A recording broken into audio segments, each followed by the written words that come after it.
آپ صلی اللہ علیہ وسلم کو جب کبھی کوئی تکلیف یا پریشانی پہنچتی تو آپ صلی اللہ علیہ وآلہ وسلم ہمیشہ ان الفاظ میں اپنے رب کو پکارا کرتے: یا حی یا قیوم برحمتک استغیث، اے خود سے زندہ ہر چیز کو تھامنے والے، میں تیری رحمت کے ساتھ تیری مدد کا سوال کرتا ہوں۔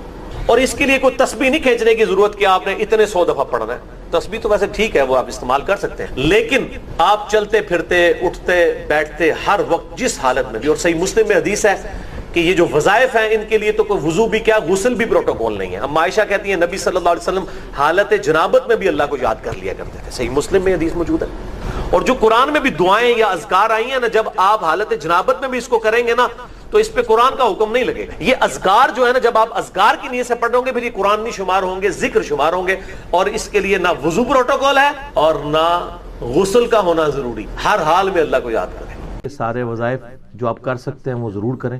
بہرحال بعض اوقات کسی کی مجبوری ایسی ہو سکتی ہے کہ اسے آفس کی مجبوریوں کی وجہ سے یا اپنے کاروبار کی مصروفیت کی وجہ سے یا بچوں کی دیکھ بھال کی وجہ سے ہماری اسلامی بہنوں کو ٹائم نہ ملے، یا بعض کا صحت بھی اجازت نہیں دے رہی ہوتی، تو سیم یہی سوال سیدنا علی بن ابی طالب رضی اللہ تعالیٰ عنہ علیہ السلام کی بڑی بہن تھی سیدہ ام ہانی سلام اللہ علیہا، جو نبی علیہ السلام کی کزن لگتی ہیں، مولا علی کی بڑی بہن ہے اور ایجڈ خاتون تھی، نبی علیہ السلام کی بہن ہی لگتی تھی، تو آپ ان کے پاس چلے جایا کرتے تھے۔ تو یہ حدیث سنن نسائی الکبریٰ کے اندر موجود، ہم نے بلو کارڈ کے اندر اس حدیث کا ریفرنس بھی دیا ہوا ہے۔ پہلے میں ان کارڈز کے بارے میں آپ کو بتا دوں، یہ 2 کارڈز ہمارے ہیں جو ہم نے شروع میں جن کارڈز کو پرنٹ کیا تھا، جو آپ ڈاک میں منگوا بھی سکتے ہیں۔ ایک بلو کارڈ ہے اور ایک ہے گرین کارڈ۔ بلو کارڈ جو ہے وہ پیچھے سے مجھے دیں، یہاں تو نہیں رکھے ہوئے، 2 کارڈ دے دیں۔ بلو کارڈ جو ہے وہ صبح و شام کے اذکار ہیں، اور گرین کارڈ جو ہے وہ فرض نماز کے بعد کے اذکار ہیں۔ ان کے میں نے بڑی حکمت کے ساتھ کلر کوڈنگ کی ہوئی ہے۔ یہ بلو کارڈ ہے، یہ آپ کو PDF اس کا ahlsunnatpak.com سے آپ ڈاؤن لوڈ کر سکتے ہیں، ایپ بھی بنی ہوئی ہے، ہارڈ کاپی بھی ہماری اکیڈمی سے آپ منگوا سکتے ہیں۔ فون صبح 9 سے لے کے 5 بجے تک آن ہوتا ہے، +92 کے کوڈ کے ساتھ 32159000162 032159000162۔ بلو کارڈ میں حکمت ہے، آپ بتا، بلو کارڈ دنیا کا ایک بلو کارڈ ہے، وہ ہے UK میں ورک پرمٹ کو بلو کارڈ کہتے ہیں۔ یہ آخرت کا بلو کارڈ ہے، صبح شام کے سنت اذکار، اکثر بخاری مسلم سے۔ دوسرا کارڈ ہے یہ گرین کارڈ، آخرت کا۔ دنیا کا بھی گرین کارڈ ہوتا ہے، وہ تو سب کو ہی پتا ہے، امریکن نیشنلٹی۔ یہ آخرت کا گرین کارڈ، فرض نماز کے بعد سنت اذکار۔ پھر میں نے ایک مختصر کارڈ بھی بلو کارڈ میں سے نکالا، یہ اورنج کارڈ، جادو ٹونا، وبائی امراض، قدرتی حادثات سے بچنے کے سنت وظائف۔ یہ سب آپ کو PDF فارم میں اویلیبل ہیں، فریلی آپ ڈاؤن لوڈ کر کے۔ اس میں صرف 5 اذکار ڈالے تھے، جو بلو کارڈ پورا نہیں پڑھ سکتا کم از کم یہ پڑھ لے، تو اس کے لیے اس معاملے میں انشاءاللہ تعالی آسانی ہو جائے گی۔ تو یہ تینوں کارڈ جو ہے نا جی، کوشش تو کریں کہ یہ کارڈ روزانہ آپ لوگ پڑھیں، آپ کے لیے بینیفیشری ہوں گے انشاءاللہ تعالی۔ بل سنن نسائی الکبریٰ کی طرف آئیں، وہ جو حدیث میں بیان کر رہا ہوں۔ ترمذی میں بھی روایت موجود ہے، لیکن ترمذی والی روایت جو ہے نا کمزور ہے۔ صحیح سند اس کی سنن نسائی الکبریٰ کے اندر ہے، ہمارے بلو کارڈ میں 19 نمبر کے اوپر یہ وظیفہ ہے۔ انٹرنیشنل نمبر کے مطابق 10680 10680 نمبر حدیث ہے۔ سیدہ ام ہانی کہتی ہیں یا رسول اللہ میں بوڑھی ہو گئی ہوں، لمبے وظیفے مجھ سے کوئی نہیں ہوتے، مجھے کوئی ایک وظیفہ ایسا بتا دیں جو میں کر لوں، میرے لیے کفایت کرے۔ سر جو وظیفہ پھر لیا ہے نا مولا علی کی بہن نے، وہ ایسا وظیفہ ہے کہ مجھے ابھی تک اتنا تگڑا اور کوئی وظیفہ نہیں احادیث میں نظر آیا جس کی اتنی فضیلت ہو۔ آپ علیہ السلام نے فرمایا 100 دفعہ روزانہ سبحان اللہ پڑھ لیا کرو، تمہیں 100 غلام آزاد کرنے کا ثواب ملے۔ سر روزہ اگر آپ توڑ بیٹھیں تو 1 غلام آزاد کرنا پڑتا ہے، تو 100 روزوں سے بھی کے برابر یہ آپ سمجھ لیں۔ 100 دفعہ الحمدللہ پڑھ لیا کرو، تمہیں 100 گھوڑے اللہ کی راہ میں جہاد کے لیے بھیجنے کا ثواب ملے۔ 100 دفعہ اللہ اکبر پڑھ لیا کرو، تمہیں 100 اونٹ اللہ کی راہ میں بھیجنے کا، قربان کرنے کا، نہر کرنے کا ثواب ملے گا۔ 100 اونٹ، سر ایک اونٹ کی قیمت آلموسٹ 2-2.5 لاکھ روپے، کروڑوں روپے کا وظیفہ ہے جی، یہ ملینز آف ڈالرز کا یہ وظیفہ ہے فری میں۔ اور 100 دفعہ لا الہ الا اللہ پڑھ لیا کرو، یہ زمین و آسمان کے درمیان جتنا فاصلہ ہے اس کو ثواب سے بھر دے۔ سر لا الہ الا اللہ کے پھر برابری کون کر سکتا ہے؟ وہ حدیث بطاقہ ہے نا، کاغذ کے پرزے والی حدیث جامع ترمذی میں، کہ ایک شخص کے 99 دفاتر گناہوں کے کھولے جائیں گے اور نامہ مال تل رہا ہوگا تو اللہ تعالیٰ فرمائے گا میں کسی کے ساتھ ناانصافی نہیں کرتا. دوسری طرف ایک کاغذ کا ٹکڑا ڈالا جائے گا جس پہ لا الہ الا اللہ لکھا ہوگا. وہ شخص کہے گا یہ ایک ٹکڑا کیا کر سکتا ہے، بس وہ رکھنے کی دیر ہوگی وہ پڑھنا بھاری ہو جائے گا. اللہ کے نام سے تو وزنی کوئی چیز نہیں ہو سکتی. اسے کہتے ہیں کاغذ کے پرزے والی حدیث. اس کے لیے جنت کا حکم ہو جائے گا. لا الہ الا اللہ کا مقابلہ نہیں ہے. تو یہ 4 وظیفے ہیں، سبحان اللہ، الحمدللہ، اللہ اکبر، لا الہ الا اللہ. یہ اتنا محبوب وظیفہ ہے کہ جو سنن نبی داؤد میں، جامع ترمذی میں صلاۃ و تسبیح والی حدیث ہے اس میں 300 دفعہ کون سے کلمات پڑھے جاتے ہیں؟ یہی سبحان اللہ والحمدللہ ولا الہ الا اللہ واللہ اکبر. بس اتنا ہی پڑھنا ہوتا ہے. یہ ولا حول ولا قوت الا باللہ کی حدیثیں الگ سے ہیں لیکن صلاۃ و تسبیح میں اتنا ہی پڑھنا ہوتا ہے، 4 کلمات. حتیٰ کہ صحیح مسلم میں حدیث ہے، نبی علیہ السلام نے فرمایا یہ 4 کلمات مجھے ہر اس چیز سے بڑھ کر محبوب ہیں جن پہ سورج طلوع ہوتا ہے. یعنی دنیا اور جو کچھ دنیا کے اندر ہے اس سے بڑھ کر مجھے یہ چیز محبوب ہے کہ میں یہ 4 کلمات کہہ لوں، سبحان اللہ والحمدللہ ولا الہ الا اللہ واللہ اکبر. اور صحیح مسلم کی ایک اور حدیث ہے کہ نبی علیہ السلام نے فرمایا اللہ تعالیٰ کو اس سے بڑھ کر کوئی اور کلمات محبوب نہیں ہے. اور یہ حصہ بخاری میں بھی ہے اس کا. اور اس میں اللہ تعالیٰ کی طرف سے کوئی پابندی نہیں ہے، تم ان کی ترتیب بھی بدل سکتے ہو. یعنی سبحان اللہ کے بعد آپ اللہ اکبر پڑھ لیں، پھر لا الہ الا اللہ، کوئی فرق نہیں. یہ ایک اوپن چیز ہے. آپ یوں بھی کر سکتے ہیں کہ پہلے 100 دفعہ پڑھ لیں سبحان اللہ سبحان اللہ سبحان اللہ، الحمدللہ الحمدللہ الحمدللہ، اللہ اکبر کیونکہ را کو پھر لام سے ملائیں گے، اللہ اکبر اللہ اکبر اللہ اکبر، لا الہ الا اللہ لا الہ الا اللہ لا الہ الا اللہ. اور یوں بھی پڑھ سکتے ہیں، وہ زیادہ بہتر ہے، سبحان اللہ والحمدللہ ولا الہ الا اللہ واللہ اکبر.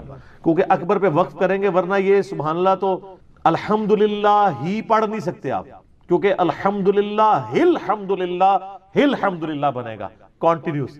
جیسے اللہ اکبر اللہ اکبر اللہ اکبر بن، تو وقف کرنا پڑے گا سوائے سبحان اللہ کے. سبحان اللہ یہ تو پڑھ سکتے ہیں، لیکن الحمدللہ کو الحمدللہ الحمدللہ وقف کرنا پڑے گا. اللہ اکبر اگر ملائیں گے تو اللہ اکبر اللہ اکبر، را کو لام سے، تو اس کی بجائے اتنی مشکل میں نہ پڑھیں. سبحان اللہ والحمدللہ ولا الہ الا اللہ واللہ اکبر. ایک تسبیح پڑھ لے، 4 وظیفے 100 دفعہ ہو جائیں گے، کیونکہ نبی علیہ السلام نے اجازت دے دی ہے نا، آگے پیچھے دائیں بائیں کچھ بھی کر سکتے ہو. اور یہ ترتیب تو صلاۃ و تسبیح میں موجود ہے. نبی علیہ السلام نے کلمات پڑھے بھی ہیں. آپ کو پتہ ہے تبلیغی جماعت والے 3 وظیفے بتاتے ہیں، ویسے بڑی سمجھداری سے ہی کسی نے وہ ڈیوائز کیے ہوئے ہیں. 100 دفعہ وہ یہ بتاتے ہیں سبحان اللہ والحمدللہ ولا الہ الا اللہ واللہ اکبر. وہ ساتھ وہ بھی بتاتے ہیں ولا حول ولا قوت الا باللہ، وہ بھی پڑھ سکتے ہیں. وہ بھی صحیح بخاری میں رات کو اٹھتے وقت کی دعا ہے. ہل علی العظیم تک بھی پڑھ سکتے ہیں، وہ ابن ماجہ میں موجود ہے.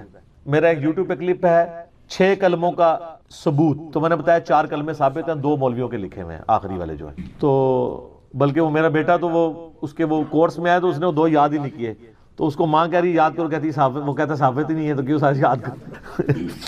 ہم ریکویسٹ کریں گے، ہمارے پاس بھی وہ کورس اسلامیات کا جو ہے نا اس کو ریویو کرنے کے لیے بھیجا ہوا ہے ہماری اکیڈمی میں انہوں نے، تو ہم اس میں ان کو ریکویسٹ کریں گے کہ یہ آخری 2 کلمے نکال دیں، پہلے 4 کلمے ثابت ہیں. وہ تو ثابت ہی نہیں ہے، تو خام خواہ لوگوں کو آپ رٹا رہے ہیں. الٹا جن لوگوں کی شادی ہونے والی ہوتی ہے وہ بیچارے ٹینشن میں پڑے ہوتے ہیں 6 کلمے یاد کرنے کے، حالانکہ کلمے کے ساتھ تو کوئی تعلق ہی نہیں اس کے.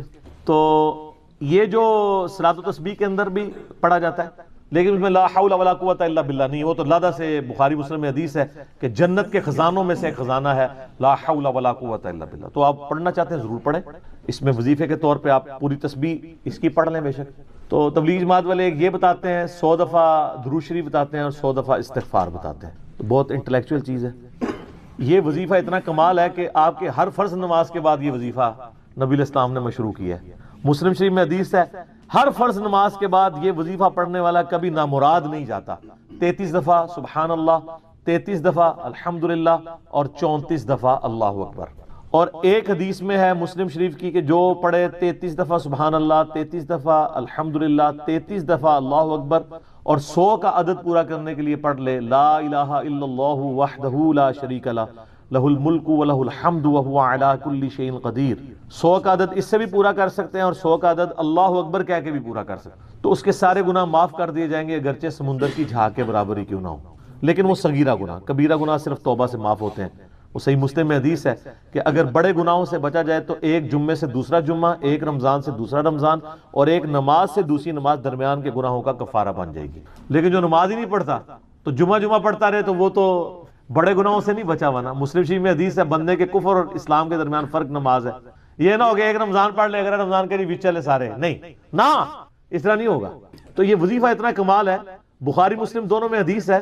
کچھ غریب صحابہ حضور کے پاس ہے، یا رسول اللہ ہر مقابلے میں ہم برابری کر لیتے ہیں امیر اصحاب کی، وہ روزے رکھتے ہیں ہم بھی روزے رکھ لیتے ہیں، وہ نمازیں پڑھتے ہیں ہم بھی نمازیں پڑھ لیتے ہیں، وہ جہاد کرتے ہیں ہم بھی جہاد کر لیتے ہیں، ایک معاملے میں آ کے ہم مارے جاتے ہیں۔ قرآن میں بار بار ہے اللہ کی راہ میں خرچ کرو، ہم تو خود ہی غریب ہیں، تو آپ ہمیں کوئی اس کا حل تجویز کریں۔ تو آپ فرمایا میں تمہیں ایک ایسی چیز بتاتا ہوں کہ تم ان کی برابری کر لو گے، تم ہر فرض نماز کے بعد 33 دفعہ سبحان اللہ، 33 دفعہ الحمدللہ، 34 دفعہ اللہ اکبر پڑھ لیا کرو۔ یہ بخاری مسلم دونوں میں۔ کچھ دنوں کے بعد پھر وہ حاضر ہوئے، یا رسول اللہ وہ تو امیر صحابہ کو بھی پتہ چل گیا، وہ بھی یہی کچھ پڑھ رہے ہیں، اب ہم کیا کریں؟ تسی تک لو جناب، تسی گرین کارڈ دے تے بلو کارڈ دے چکر پہ ہو، دنیا دے آخرت کے نہیں۔ صحابہ کرام آخرت کے بلو اور گرین کارڈ کی بات کر، تو نبی علیہ السلام مسکرائے، آپ نے فرمایا ذالک فضل اللہ یؤتی من یشاء، یہ اللہ کا فضل ہے، میں تو اللہ کا فضل نہیں روک سکتا، ٹھیک ہے نا۔ تو ظاہر گیون سرکمسٹانسز اللہ کے دیے ہوئے ہیں، اس کے اندر آپ بیسٹ پرفارم کرنے کی کوشش کریں۔ اللہ کے فضل کو تو کوئی روک نہیں لگا سکتا نا، کوئی یہ نہیں کہہ سکتا کہ جی وہ یعنی تیرے ہوتے جنم لیا ہوتا کیوں نہیں ہوا، ہو سکتا ہے ابو جہل ہی ہوتا۔ تو جس حال میں اللہ نے رکھا ہے اسی کو آپ بہتر سمجھیں۔ تو اس طرح کی کئی احادیث ہیں جو ان وظیفوں کو سپورٹ۔ اچھا مسلم شریف میں ایک حدیث میں یہ بھی آیا کہ 10 دفعہ سبحان اللہ، 10 دفعہ الحمدللہ اور 10 دفعہ اللہ اکبر۔ اگر کسی کے پاس ٹائم تھوڑا ہے نا تو فرض نماز کے بعد یہ بھی پڑھ سکتے، 10 دفعہ بھی وظیفہ یہ والا کیا جا سکتا۔ ایک بڑی رکت انگیز حدیث ہمارے یوسف بھائی نے اس پہ کلپ بھی بنایا ہے، صفین کی راتوں میں، بخاری مسلم دونوں میں حدیث ہے۔ مولا علی علیہ السلام خود روایت کر رہے ہیں، وہ کہتے ہیں کہ نبی علیہ السلام کو جب اللہ نے کچھ شادگی دی، کچھ غلام آپ کو گفٹ ملے، تو میں نے فاطمہ سے کہا کہ تم پورا دن گھر کی صفائی کرتی ہو، چکی چلاتی ہو، اس کی وجہ سے ان کے ہاتھ پہ بھی نشان بن گئے تھے، اس طریقے سے سامان اٹھا کے لاتی تھیں تو وہ رسی کے نشان یہاں پڑے ہوئے تھے۔ تو نبی علیہ السلام سے جا کے جو ہے وہ ایک غلام ڈیمانڈ کر لیتے ہیں جو ہمیں ذرا ہیلپ آؤٹ کر دے گا، جب سب کو مل رہا ہے تو ہمیں بھی مل جائے گا۔ تو سیدہ فاطمہ حاضر ہوئی، یہ حدیث بخاری میں بھی ہے مسلم میں بھی۔ تو حضور علیہ السلام کے پاس گئیں، بات نہیں کر، طبیعت میں تربیت کس کی تھی سر؟ بولڈنس نہیں تھی وہ والی، حالانکہ باپ ہے اور حضور کو پتا تھا اپنی بچی کی عادت، تو وہ گئیں، بات نہیں کر سکی، واپس چلی گئی۔ تو حضور علیہ السلام محفل برخاست ہوئی، آپ خود آ گئے۔ سر وہ حدیث کمال ہے، مولا علی کہتے ہیں میں اور فاطمہ ایک چادر میں لیٹے ہوئے تھے اور نبی علیہ السلام ہمارے گھر میں آئے اور پاؤں کی جانب سے نبی علیہ السلام ہمارے بستر میں داخل ہوئے، حتیٰ کہ آپ کے پاؤں کی ٹھنڈک ہم نے اپنے سینے پہ محسوس کی۔ یعنی حضور علیہ السلام نے پاؤں کی جانب سے اپنے پاؤں انٹر کیے اور وہ پاؤں سیدہ فاطمہ اور مولا علی کے سینے تک پہنچ گئے تو انہوں نے ان کو سینے سے لگا لیا۔ سر یہ فرینکنس کسی صحابی کو نصیب ہو سکتی ہے؟ تو آپ نے فرمایا وہ فاطمہ تم آئی تھی، کوئی کام تھا؟ سیدہ فاطمہ سے پھر بھی بات نہیں نکلی۔ تو حضرت علی کہتے ہیں میں نے نا پھر کہا یا رسول اللہ وہ میں نہیں بھیجا تھا، پورا دن کام کرتی ہے۔ آپ کی بیویاں کہتی ہیں ہماری کوئی ذمہ داری نہیں ہے، یہ بھی تو بیوی تھی نا۔ بخاری مسلم میں حدیث ہے جنتی عورتوں کی سردار ہے فاطمہ سلام اللہ علیہا۔ تو میں نے غلام کے لیے عرض کیا تھا یہ تھک جاتی ہے، ہمیں ہیلپ آؤٹ کر دے گا۔ آپ علیہ السلام فرمایا میں تمہیں سے بہتر نہ چیز عطا کروں؟ کہ یا رسول اللہ عطا کریں۔ یعنی آپ لوگ تو سمجھ رہے ہوں گے کہ غلام مانگا ہے تو شاید ایک گھوڑا بھی ساتھ گفٹ مل جائے گا۔ ان کا جب رات کو بسترے پہ جانے لگو نا تو 33 دفعہ سبحان اللہ، 33 دفعہ الحمدللہ اور 34 دفعہ اللہ اکبر پڑھ لیا کرو، یہ تمہارے لیے اس غلام سے بھی بہتر ہے، یعنی سارے دن کی تھکاوٹ اتر جائے گی۔ سر یہ بہت بہترین وظیفہ ہے۔ تو اچھا یہ حدیث مولا علی پوری زندگی سنایا کرتے تھے کیونکہ حضرت فاطمہ اور مولا علی کی ایک محبت بڑی مثالی تھی۔ پھر لوگ بھی جو ہے نا وہ مولا علی سے پوچھا کرتے تھے وہ فاطمہ والی حدیث، تسبیح فاطمہ، اسے تسبیح فاطمہ اسی لیے کہا جاتا ہے۔ تو یہ حدیث جب بیان کی مولا علی نے تو آگے نے تابعین نے پوچھ لیا، بخاری مسلم دونوں میں ہے کہ حضرت علی کہتے ہیں کہ وہ دن ہے آج کا دن ہے، میں نے کبھی یہ وظیفہ چھوڑا نہیں ہے۔ سر استقامت تو خود مل جاتی ہے، جس کے بسترے میں جا کے نبی علیہ السلام وظیفہ سکھا رہے ہوں تو وہ پوری زندگی اس واقعے کو کبھی بھول سکتا ہے کہ مجھے خود آ کے میرے بسترے میں آ کے اور حتیٰ کہ آپ کے قدم مبارک میرے سینے سے لگے تھے، اس حال میں حضور نے مجھے یہ تحفہ دیا ہے، وہ تحفہ کوئی بھلا سکتا ہے؟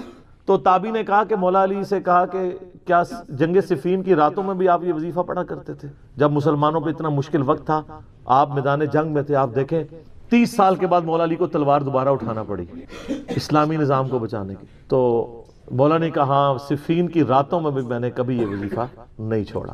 تو اس پہ وہ کلپ بنایا تھا صفین کی راتوں میں. یہ اتنا کمال کا وظیفہ. اللہ تعالیٰ ہمیں اس وظیفے پہ استقامت دے، اور کچھ نہ کر سکیں یہ ضرور کیا کریں. بخاری مسلم میں حدیث ہے، عائشہ کہتی ہیں نبی علیہ السلام نے فرمایا کہ اللہ تعالیٰ کو سب سے بڑھ کر محبوب عمل وہ ہے جو مستقل مزاجی سے کیا جائے، خواہ تھوڑا ہی کیوں نہ ہو، بنسبت اس عمل کے جو بہت زیادہ ہو لیکن مستقل مزاجی سے نہ ہو. ایک بندہ ایک دن 1000 دفعہ سبحان اللہ پڑھتا ہے، اگلے دن 10 دفعہ پڑھتا ہے، اس سے بہتر روزانہ ہی 10 دفعہ پڑھ لے. تو یہ وظیفہ 100 دفعہ پڑھنے کے لیے کوئی زیادہ ٹائم ریکوائرڈ نہیں ہوتا. آپ روٹین میں ہیں، آپ پاس دونوں آپشن ہیں، الگ الگ کر کے پڑھ لیں تب بھی ٹھیک ہے، ایک ہی دفعہ میں پڑھ لیں سبحان اللہ والحمدللہ ولا الہ الا اللہ واللہ اکبر تب بھی درست ہے. اور فرض نماز کے بعد تو اور کوئی وظیفہ، ایک آیت الکرسی والا وظیفہ اور یہ تسبیح فاطمہ والا وظیفہ اور تکبیر بلند کرنا، استغفار پڑھنا، اللہم انت السلام منک السلام، سارے اذکار اس میں لکھے ہوئے ہیں. چند ایک وظائف تو ضرور پڑھیں، اور اس میں یہ والا وظیفہ کبھی نہ چھوڑیں. یہ بہت ایکسٹرا آرڈنری. مغرب کی اذانیں شروع ہو چکی ہیں، بقیہ صلوات انشاءاللہ اذان مغرب کے وقفے کے بعد انشاءاللہ. جزاکم اللہ. جامعہ ترمذی میں اور مسند امام احمد میں صحیح سند کے ساتھ یہ حدیث موجود ہے کہ اللہ کے محبوب صلی اللہ علیہ وآلہ وسلم نے فرمایا کہ جو شخص قیامت کو اپنی آنکھوں سے دیکھنا چاہے تو وہ سورۃ التکویر پڑھ لے اور سورہ الانفطار پڑھ لے، یہ دونوں صورتیں آ جائیں گی، اور سورۃ الانشقاق پڑھ لے، وہ اس کے بعد آتی ہے سورۃ المطففین کے بعد. یہ 3 صورتیں ایسی ہیں کہ اگر کسی نے قیامت کو اپنی آنکھوں سے دیکھنا ہے، وہ یعنی ویڈیو فلم اس کی دیکھنی ہے قیامت کے دن کا نقشہ، تو ان 3 صورتوں کو پڑھ لے. بڑی جاندار یہ صورتیں ہیں. اللہ کا نام لے کے شروع کرتے ہیں. اعوذ باللہ من الشیطان الرجیم، بسم اللہ الرحمن الرحیم. اذا الشمس کورت، وہ وقت یاد کرو جب سورج کو لپیٹ دیا جائے گا. وَإِذَا النُّجُومُ انْكَدَرَتْ، اور ستارے بکھر جائیں گے. میں نے پہلے بھی عرض کیا قیامت والے دن اللہ تعالیٰ نے گریویٹیشنل فورس کو ڈسٹرب کر دینا ہے، اور اس کا اینڈ رزلٹ یہ ہے کہ پھر گریویٹی اگر ڈسٹرب ہو جائے تو اس کائنات کے اندر جتنے اجرام فلکی ہیں، جتنے بھی سیٹلائٹس ہیں، یہ سب کے سب تباہ و برباد ہو جائیں گے. جتنے بھی سن ہے، جتنے بھی سورج ہیں، وہ تمام کے تمام اس کی وجہ سے ایک دوسرے میں مل کے ختم ہو جائیں گے. تو وہ وقت یاد کرو جب سورج کو لپیٹ دیا جائے اور ستارے بکھر جائیں. وَإِذَا الْجِبَالُ سُيِّرَتْ، اور پہاڑوں کو اکھیڑ دیا جائے. اس روئے عرض پہ سب سے مضبوط چیز جو ہے نا اللہ کی مخلوقات میں سے، وہ پہاڑ ہے. کوئی بھی جاندار یا ہماری لینگویج میں جو بے جان چیزیں ہیں، چاہے وہ درختوں کی فارم میں ہوں، جاندار چیزیں چاہے جانوروں کی فارم میں ہوں، کوئی بھی اتنی مضبوط نہیں ہے اپنی کنسٹرکشن کے اعتبار سے جتنے پہاڑ ہیں. بلکہ یہ پوری زمین کی ڈائنامک بیلنسنگ ان پہاڑوں کی وجہ سے. تو پہاڑ بھی گریوٹی کی وجہ سے ڈسٹرب ہو کے اون کی طرح بکھر رہے ہوں. جیسے روئی کے ریشے اڑتے ہیں نا جب اس کی دھنائی کی جاتی ہے، تو اس طرح یہ پہاڑ اس زمین کے اوپر تیر رہے ہوں گے. زمین بالکل فلیٹ کر دی جائے گی. اللہم اجرنا من النار، اللہم اجرنا من النار. وَإِذَا الْعِشَارُ عُطِّلَتْ، جب اونٹنیاں، ایسی اونٹنیاں جو کہ پریگنٹ ہوں اور ان کے بچے پیدا ہونے والے ہوں، وہ بھی بکھرتی ہوئی ہر طرف نظر آئیں. عرب کے لوگ اصل میں جو یہ اونٹنیاں تھی نا، جو پریگنٹ اونٹنیاں تھی، جس طرح آج کل ہمارے سب کانٹیننٹ کے معاشرے میں جب بھینس کا بچہ ہونے والا ہوتا ہے تو بڑی اس کو پروٹوکول سے، بڑی حفاظت سے اس کو رکھا جاتا ہے، کیونکہ آمدہ جتنی روزی ہے اسی سے وابستہ ہوتی ہے. تو عرب کے لوگوں میں اونٹ کی بڑی اہمیت تھی. اونٹ کے بغیر تو ان کی زندگی سمجھ لے کسی بھی راستے پہ، سفر پہ گزر نہیں سکتی تھی، کیونکہ اونٹ کو اللہ نے ایسی کوالٹیز دی ہیں جو دنیا میں اور کسی جانور کے پاس نہیں ہے. 1 مہینے تک بغیر پانی پیے وہ سفر کر سکتے. یہ کوالٹی تو کسی بھی جاندار کی نہیں ہے، وہ سٹور کر لیتا ہے پانی اپنے اندر. تو جب اونٹنی جو ہے وہ پریگنٹ ہوتی تھی، حاملہ ہوتی تھی، تو وہ بڑی اس کی حفاظت رکھتے تھے کہ اب اولاد ہوگی اس کی تو ہم نے اس کو آگے لے کے چلنا ہے. تو عرب کے لوگوں کو اسی چیز کی طرف توجہ دلائے گی کہ جس اونٹنی کو تم بڑا ایسٹ سمجھتے ہو اپنی زندگی میں، وہ قیامت والے دن وہ پریگنٹ اونٹنیاں بھی گویا کہ اس طرح بکھر رہی ہوں گی، ان کا مالک بھی ان سے بے خبر ہوگا. اونٹنیاں کیا، سورہ الحج کے شروع میں آیا کہ جو ماں ہے وہ بھی اپنے بچے کو بھول جائے گی. ہر چیز ہر انسان نشے کی حالت میں دکھائی دیتا ہوگا، حالانکہ وہ نشے میں نہیں ہوگا بلکہ اللہ کا عذاب شدید ہوگا۔ یہ سورۃ الحج کی شروع کی آیات ہے، میں نے سورۃ القیامہ میں بھی کور کی تھی، آج کراس ریفرنس کے طور پہ ان کو میں نے صرف کوٹ کر دیا، آپ خود پڑھ لیجئے گا۔ وَإِذَا الْوُحُوشُ حُشِرَتْ، جب سارے وحشی جانور بھی یکجا کر دیے جائیں گے، یعنی اللہ کا ایسا خوف ہوگا کہ وحشی جانور بھی سہمے میں ہوں گے۔ ورنہ آپ سوچ سکتے ہیں کہ بکری اور شیر ایک جگہ پہ جمع ہوں اور شیر بکریوں پہ حملہ آور نہ ہو، یہ دوسرے وحشی جانور بھی آپ کو دیکھیں کہ آپس میں لڑتے ہیں، شیر اور چیتوں کی لڑائی ہو جاتی ہے، مگرمچھ اور شیروں کی لڑائی ہو جاتی ہے، یہ سارے لڑنے والے جنگلی جانور بھی قیامت والے دن ایک جگہ جمع ہوں گے لیکن لڑ رہے نہیں ہوں گے۔ وہ ایسا خوف کی کیفیت ہوگی کہ وہ بھی ڈر کے مارے سہمے میں کھڑے ہوں۔ انسانوں کی بھی کیا حالت ہونی ہے، تو وہ وحشی جانور بھی، کیونکہ قیامت دن ان کو بھی زندہ کیا جائے گا۔ صحیح مسلم میں حدیث ہے کہ قیامت والے دن اللہ تعالیٰ ایک سینگ والی بکری اور ایک بغیر سینگ والی بکری، جس نے دنیا میں آپس میں لڑائی کی اور سینگ والی بکری نے بغیر سینگ والی بکری کو سینگ مارا، تو اللہ تعالیٰ قیامت والے دن، صحیح مسلم کی حدیث ہے، دونوں کو زندہ کرے گا اور بغیر سینگ والی بکری کو سینگ دیے جائیں گے اور سینگ والی کے سینگ چھین لیے جائیں گے کہ آج تم اپنا بدلہ اتارو۔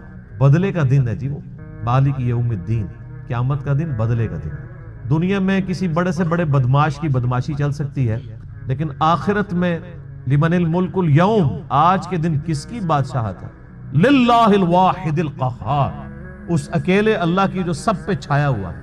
آپ دیکھیں یہ سورۃ المومن کی آیت ہے، اللہ نے قیامت کے دن اپنا نام ہی القہار رکھا ہوا، سب پہ چھایا ہوا۔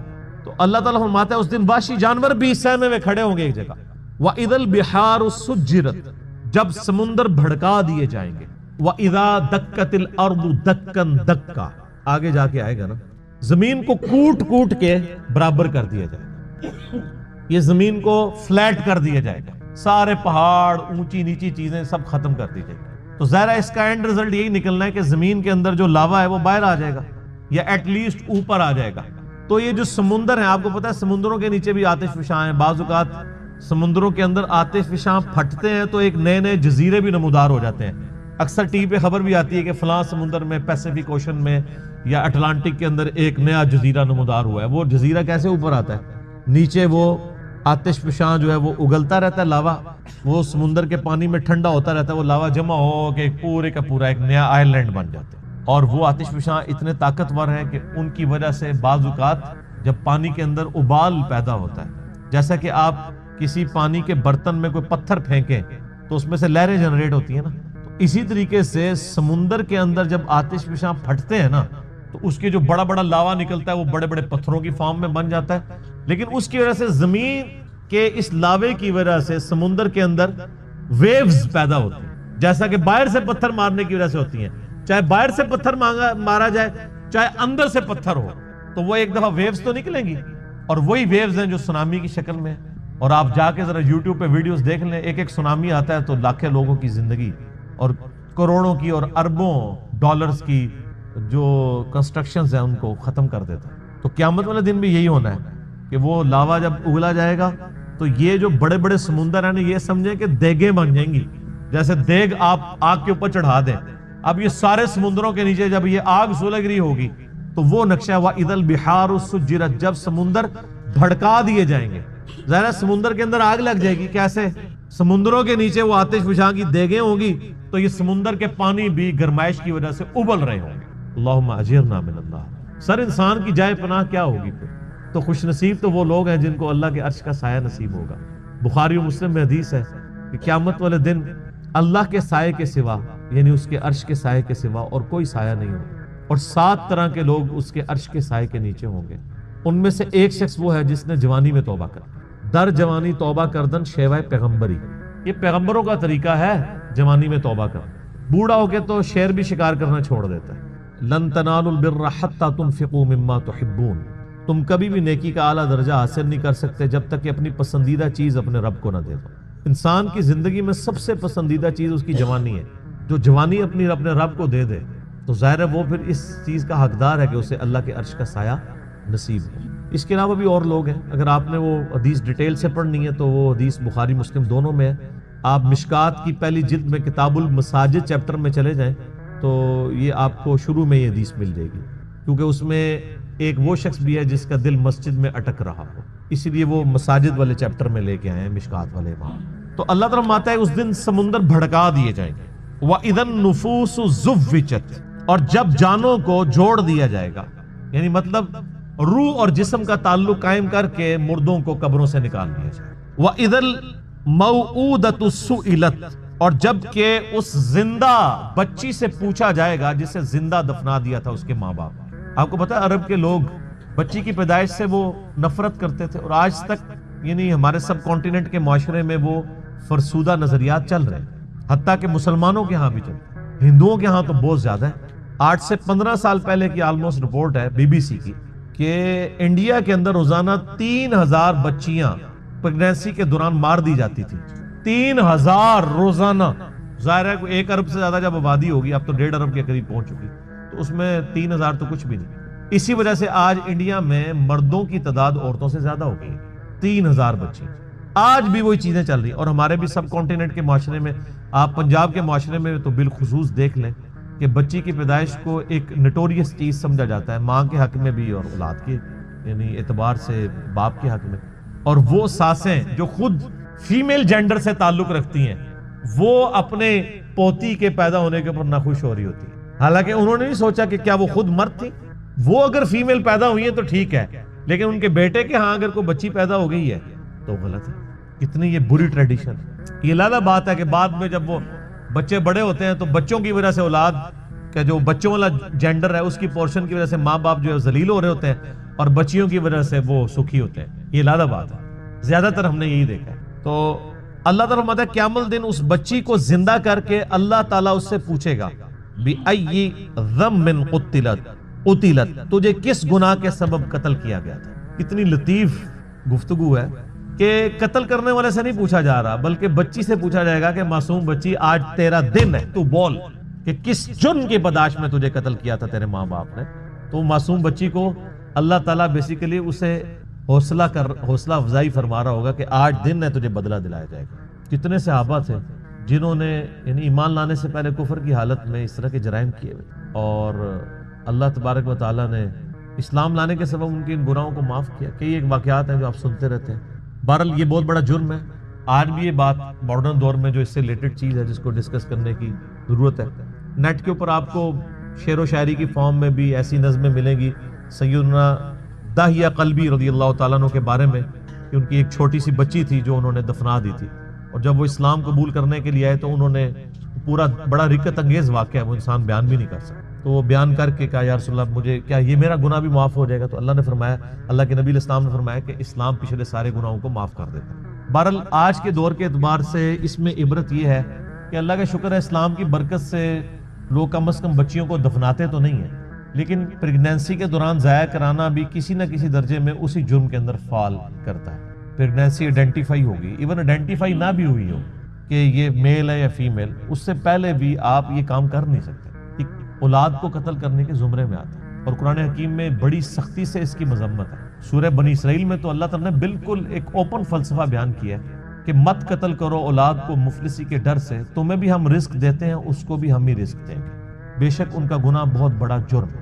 لوگ ان چیزوں کو ہلکا جان رہے ہوتے ہیں، پھر ڈاکٹروں سے مشورہ کرتے ہیں، پھر ہمیں بھی کبھی بعض اوقات رابطہ کر رہے ہوتے ہیں، جی وہ بتائیں جی بس وہ جی یہ ہو گیا جی وہ ہو گیا جی یہ مجبوری ہے جی ابھی جناب 40 دن پورے نہیں ہوئے، فلاں نہیں ہوئے، یہ نہیں ہوئے۔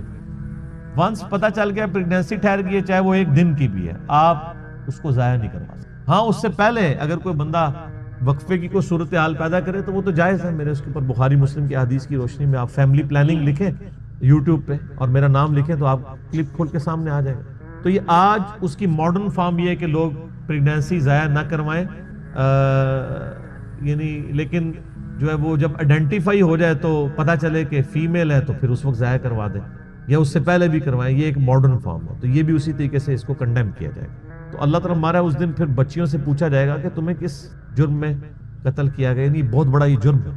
ابھی کچھ عرصہ پہلے انہوں نے مکے سے وہ آلموسٹ ابھی بھی وہ قبرستان پہاڑی کے اوپر میں نے وہ دیکھا ہوا ہے، قبرستان مکے کے اندر موجود ہے جہاں پہ وہ بچیوں کو زندہ درگور کیا کرتے تھے۔ اب چونکہ مسجد حرام کی توسیع ہو چکی ہے، لہذا وہ تقریباً آلموسٹ مسجد حرام کے قریب ہی، اگر آپ وہ باب الفاد والی سائڈ سے باہر نکلیں تو وہ پہاڑی پہ وہ اس قبرستان کی باقیات موجود ہیں، جو انہوں نے مخصوص کیا ہوا تھا جہاں پہ بچیوں کو زندہ دفن کیا گیا. آپ دیکھیں آج یعنی اسلام کے اوپر اعتراض کیا جاتا ہے کہ جی اسلام بیسک ہیومن رائٹس کو اور عورتوں کے حقوق کو جو ہے وہ دباتا ہے. حالانکہ یہ کتنا بڑا ثبوت ہے کہ ہیومینٹی کو اس بڑی لعنت سے نجات ہی اسلام نے دلائی ہے. آج بھی آپ دیکھ لیں جو اسلام نے عورتوں کو عزت دی ہے کسی اور معاشرے نے نہیں دی.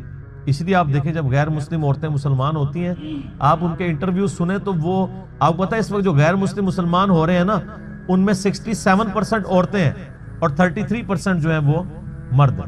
عورتیں کہتی ہیں ہم سیکیور فیل کر رہی ہیں, ہمیں تو اسلام میں آ کے پتہ چلا ہے کہ عورت کی عزت ہی اسلام میں. وہاں گورے تو مطلب جو گوروں کے ملک میں تو گوریاں تو ترس جاتی ہیں کہ ان کو کوئی مخلص خاوند ملے, اور یہاں پہ مل جاتے ہیں اسلام کی وجہ سے. خاوند کیا غلام مل جاتے ہیں. کتنی عزت ہے. اور عورتیں جس طرح بوڑھی ہوتی ہیں ان کی عزت میں اضافہ ہوتا ہے. عورتیں سٹرانگ ہوتی جاتی ہیں اور مرد کمزور ہوتا جاتا ہے. اور جب ماں بن جاتی ہے تو آپ دیکھ لیں ہمارے سب کانٹیننٹ کے معاشرے میں کتنی عزت ہے. چند ایک مثالیں آپ ایک نوٹوریس دیں گے, اوورال تو ایک ورتھ ہے نا. اسی لیے یعنی جو غیر مسلم عورتیں مسلمان ہوتی ہیں وہ اسی چیزوں کو اپریشیٹ کرتی ہیں. آپ مسلمان عورت کو پوری زندگی اس پہ قائل کرتے ہیں کہ وہ نقاب کرے, اور غیر مسلم عورت مسلمان ہوتے ہی حجاب شروع کر دیتی ہے. اور آپ ان کے انٹرویو سنیں, وہ آپ کو خود BBC انٹرویو کر چکی ہے ان سے, CNN پہ آئے ہوئے ہیں باقاعدہ, انہوں نے ڈیفینڈ کیا پورا نقاب کر کے عورتیں بیٹھی ہیں, اور کوئی جاہل عورتیں نہیں, پڑھی لکھی عورتیں. بلکہ آپ یوٹیوب پہ ایک ڈیبیٹ ہے غالباً ایک فرانس میں ایک میکینیکل انجینئر تھی, وہ عورت جو مسلمان ہوئی اس نے پورا کالا نقاب اور پورا برقع کیا ہوا, اور دوسری طرف انہوں نے ایک مسلمان ملک کی ایک بال کھول کے مسلمان عورت بٹھائی ہوئی تھی, اور ڈیبیٹ یہ ہو رہی تھی کہ برقع ضروری ہے کہ نہیں. وہ غیر مسلم مسلمان ہونے والی برقعے کو ڈیفینڈ کر رہی تھی, اور جو پیدائشی مسلمان ہے کچھ بھی ہے تیرے محبوب کی امت سے ہے وہ کہہ رہی تھی یہ ضروری نہیں ہے. تو پھر اس عورت نے جو نیو مسلم تھی اس نے جو دلائل دی ہیں یوٹیوب کے اوپر یہ ڈیبیٹ پڑی ہوئی آپ دیکھ لیں, تو اس نے کہا میں نے تو اسلام میں آ کے اسلام کی خوبصورتی دیکھی ہے کہ عورت کی عزت ہے, ورنہ ہم جب اس طرح ہی پھرتی تھی تو ہمیں ہر کوئی کموڈٹی کے طور پہ دیکھتا تھا. آج ہم نے نقاب کیا ہوتا ہے تو کم از کم ہمیں ایک کموڈٹی کے طور پہ تو پیش نہیں کیا جاتا. اسلام کے اندر عزت ہے ایک عورت کی. تو قیامت والے دن اللہ تعالیٰ پھر اس بچی سے پوچھے گا جسے دفنا دیا گیا تھا زندہ یا قتل کر دیا گیا تھا. وَإِذَا الصُّحُفُ نُشِرَتْ, اور جب اعمال نامے کھولے جائیں گے. وَإِذَا السَّمَاءُ كُشِطَتْ, اور جب آسمان کی کھال ادھیڑ دی جائے گی. اس کا ایک معنی یہ بھی ہو سکتا ہے کہ آسمان بھی پھٹ جائے گا اور اوپر کی مخلوقات بھی انسانوں کو نظر آنا شروع ہو جائیں گی. اور یہ کھال ادھیڑنے کا ذکر سورہ رحمان میں بھی ہے کہ قیامت والے دن آسمان بالکل سرخ ہو جائے گا.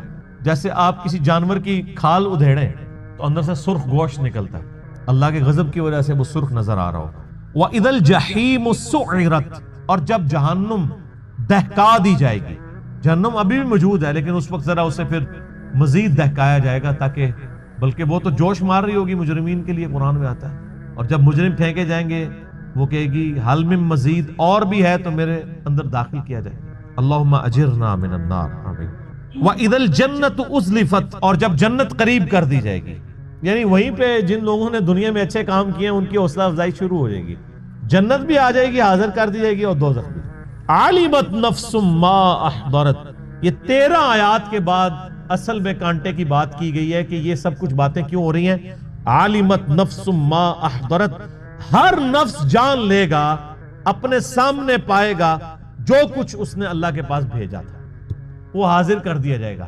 کسی نے دنیا میں نافرمانی کی تھی تو اس کا نام اعمال اس طرح کا سامنے آ جائے گا, اور جس نے دنیا میں ڈرتے ہوئے اللہ کے تابع فرمان بن کے اطاعت اختیار کی تھی, اس کے پیغمبروں کی پیروی کی تھی, اس کا نام اعمال بھی لا کے سامنے کر دیا جائے. تو ظاہر نام اعمال جب سامنے آئے گا تو پھر انسان اپنے اوپر خود ہی گواہ ہوگا. تو سورہ بنی اسرائیل میں آتا ہے کہ جب انسان کا نام اعمال سامنے رکھا جائے گا تو وہ اللہ تعالیٰ فرمائے گا آج تو اپنا حساب کرنے کو خود ہی کافی ہے, خود ہی اپنا حساب کر. اس لیے آپ دیکھ لیں یہ جو اخلاقی حص جو اللہ نے انسان کے اندر رکھی ہے کتنی ایکسٹرا آرڈنری ہے کہ آج بھی دنیا کا بدکار سے بدکار شخص بھی, خواہ کو کسی مذہب سے تعلق رکھتا ہو یا ایون مذہب سے تعلق نہ بھی رکھتا ہو, اس سے بھی اگر پوچھیں نا کہ جھوٹ بولنا اچھا کام ہے یا سچ بولنا, تو دنیا کا سب سے بڑا جھوٹا بھی کہے گا کہ سچ ہی بولنا چاہیے, کیونکہ اخلاقی حص ہے. کسی کے ساتھ دھوکہ دہی کرنا یہ اچھا کام ہے یا کسی کے ساتھ حسن سلوک سے پیش آنا یہ اچھا ہے؟ وہ کہے گا جی دھوکہ دہی دینا جو برا ہے, حسن سلوک سے پیش آنا چاہیے. کسی کے ساتھ ظلم کرنا اچھا ہے یا کسی کی خیر خواہی کرنا؟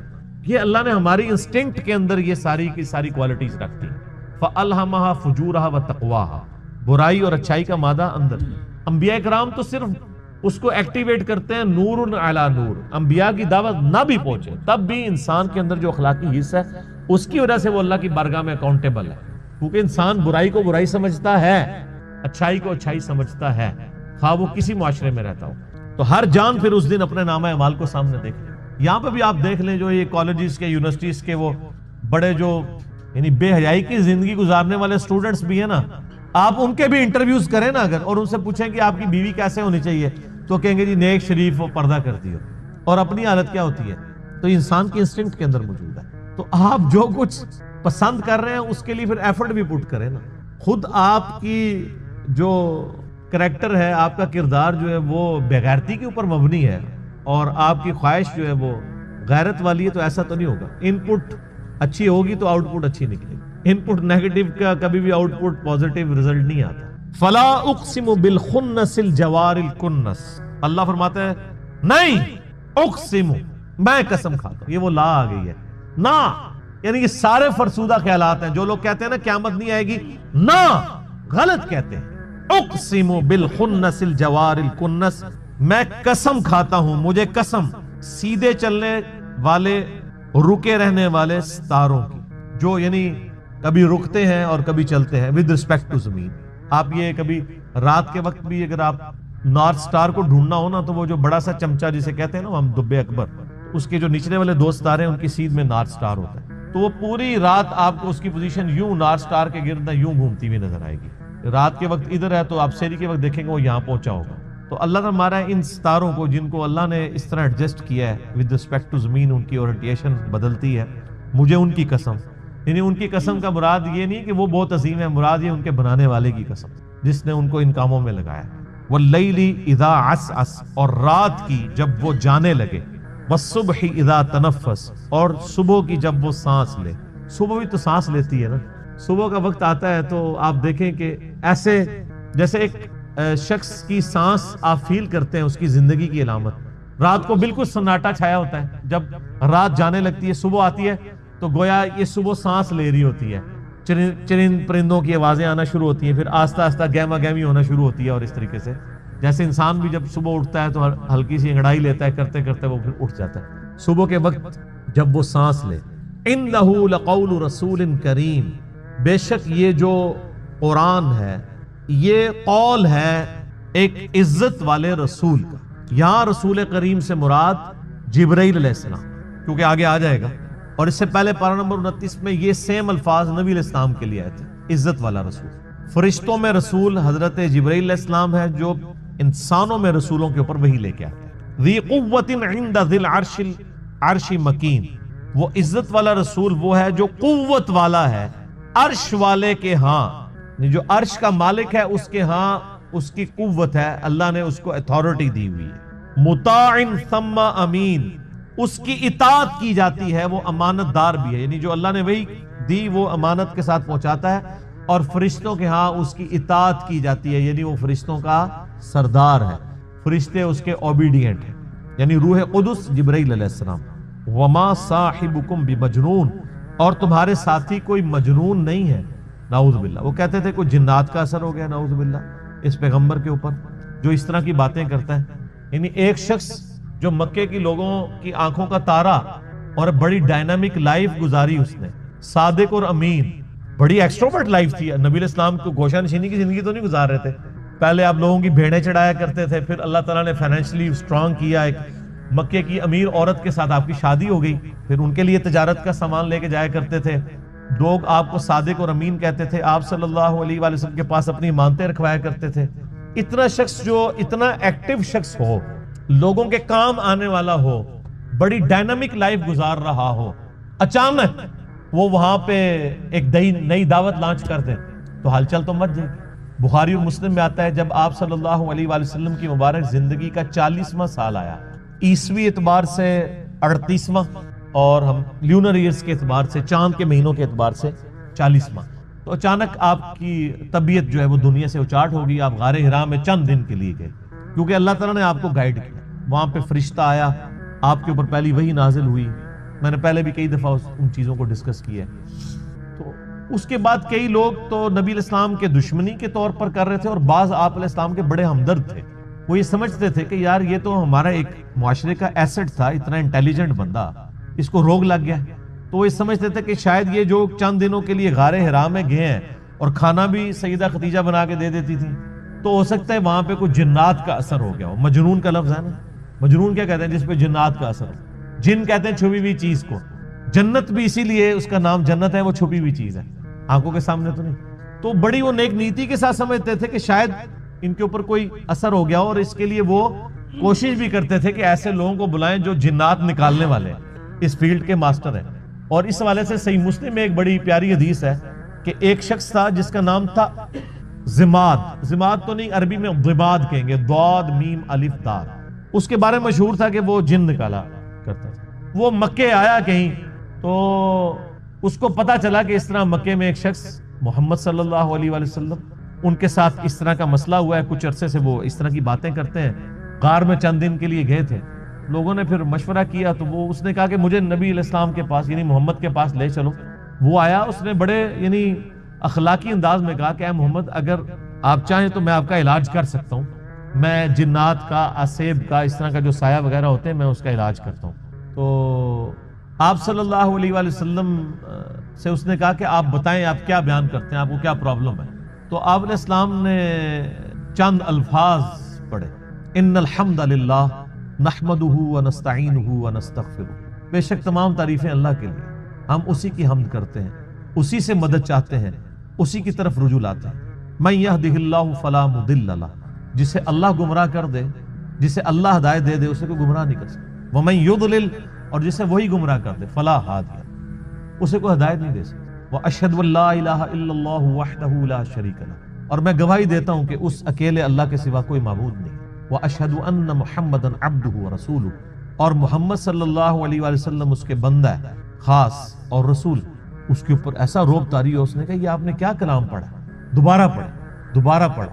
اس نے کہا ایک دفعہ پھر سنائے. ابھی قرآن تو پڑھا ہی نہیں تھا، صرف آپ نے اپنے خطبے کے الفاظ پڑھے. تیسری دفعہ جب اس نے سنا، اس نے کہا واللہ ایسا کلام میں نے کبھی نہیں سنا. آپ اپنا ہاتھ بڑھائیں، میں آپ کے ہاتھ پہ بیعت کروں، میں اسلام قبول کرتا ہوں. یہ صحیح مسلم میں حدیث ہے. تو وہ آیا علاج کرنے تھا، اس فیلڈ کا ایکسپرٹ تھا.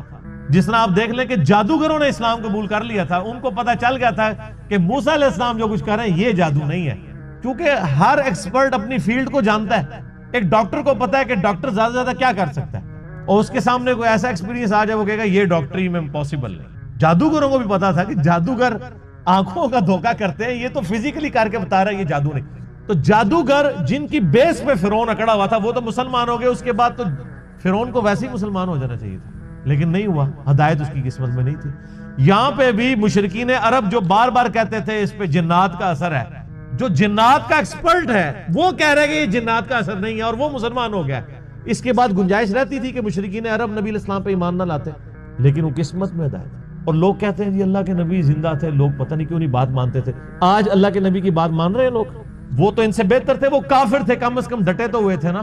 یہ مسلمان ہو کے اللہ کے نبی کی بات ماننے کے لیے تیار نہیں ہے.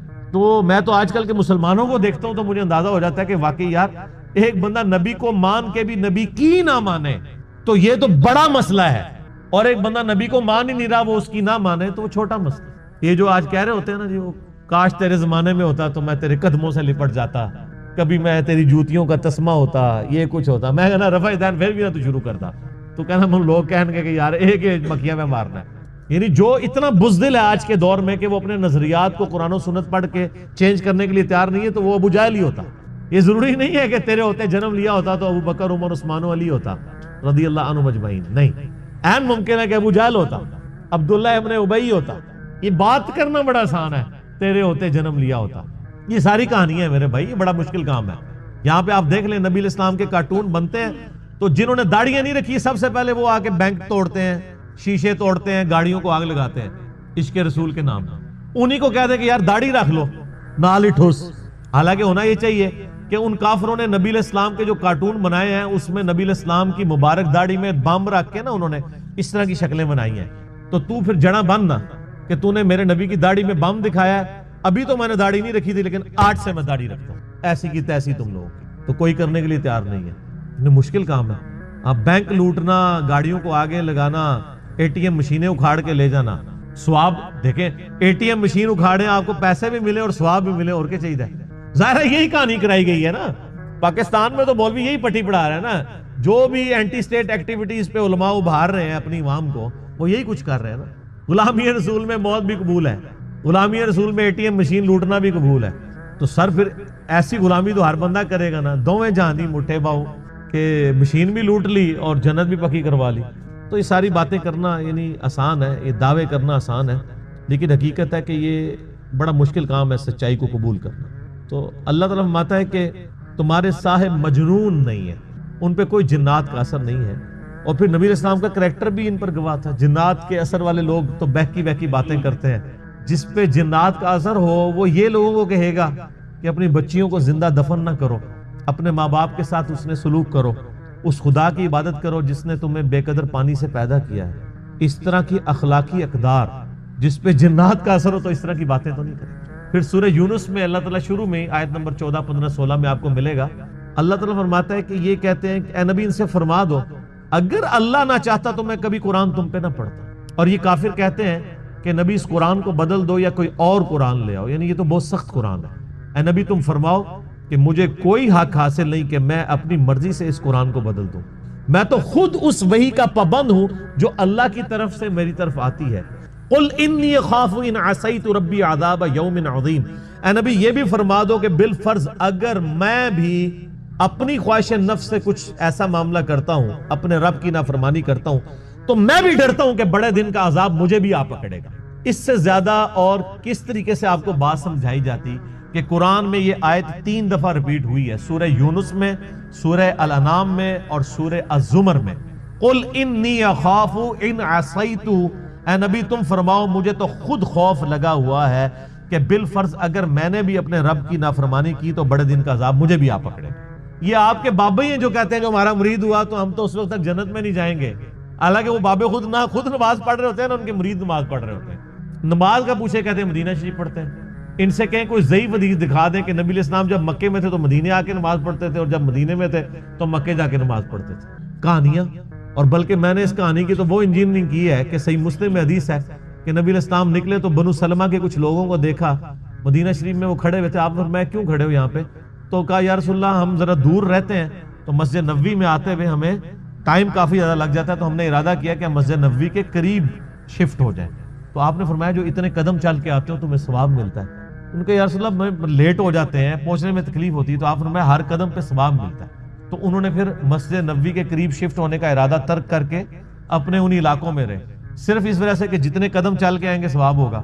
تو میرا ایک معصومانہ سوال ہے کہ بزرگ تو اڑ کے یہاں سے مدینے پہنچ جاتے ہیں، وہ بنو سلمہ والے صحابہ جو کہتے ہیں ایک ادنا صحابی دی بھی پیران دی خاک نہیں ہوندا، ولی تے اڑدا پھردا ہے مکھی مچھر آر، اور صحابی وہ بیچارہ شفٹ ہو رہا ہے مدینے کے قریب۔ کہانیاں، کیونکہ یہ صحیح مسلم شریف ہے، وہ بزرگ شریف ہے۔ اور اگر کوئی کہتا ہے نہیں نہیں وہ آپ کو سمجھ نہیں آیا تو لے آؤ بابا کوئی اڑ کے دسے، سب کہانیاں۔ تو یہ انہوں نے دین کو بگاڑ کے پیش کیا ہوا ہے۔ کتابوں کا دین اور ہے، بابوں کا دین اور۔ اللہ تعالیٰ فرماتا ہے کوئی تمہارے نبی کے اوپر جنات کا اثر نہیں ہے، ان کی تو تعلیمات بتا رہی ہیں۔ وَلَقَدْ رَآهُ بِالْأُفُقِ الْمُبِينِ، بے شک انہوں نے اس کو افق مبین پہ بھی دیکھا تھا، حضرت جبرائیل علیہ السلام۔ حضرت جبرائیل علیہ السلام کو نبی علیہ السلام نے 2 دفعہ دیکھا ہے، اور دونوں دفعہ کا ذکر قرآن میں موجود ہے۔ سورۃ النجم میں آیا کہ شب معراج بھی دیکھا تھا، اور یہ اس افق مبین کا ذکر ہے جو بخاری مسلم میں آتا ہے کہ نبی علیہ السلام پہ جب وہ دوسری دفعہ وحی نازل ہوئی نا، یا ایھا المدثر، اس وقت نبی علیہ السلام جب پہاڑ سے نیچے اتر رہے تھے، بخاری مسلم کے الفاظ ہیں کہ مجھے آواز آئی یا محمد، میں نے دائیں دیکھا بائیں دیکھا، حتیٰ کہ میرے دل کے اوپر خشیت طاری ہوئی کہ کوئی ایسا بندہ مجھے پکار رہا ہے جس کو میں دیکھ نہیں رہا۔ تو کہتے ہیں میں نے یوں نگاہ اٹھا کے دیکھا تو پورے افق کے اوپر مشرق سے مغرب تک فرشتہ جو ہے جبرائیل وہ چھایا ہوا تھا، اور وہ پکار رہا تھا نبی علیہ السلام۔ تو اسی کا ذکر ہے کہ میں نے اس نبی نے ان کو افق مبین پہ دیکھا ہے، اور دوسری دفعہ شب معراج بھی دیکھا۔ تو یعنی 2 دفعہ اللہ تعالیٰ نے فزیکلی جبرائیل علیہ السلام کو اصلی حالت میں دکھایا۔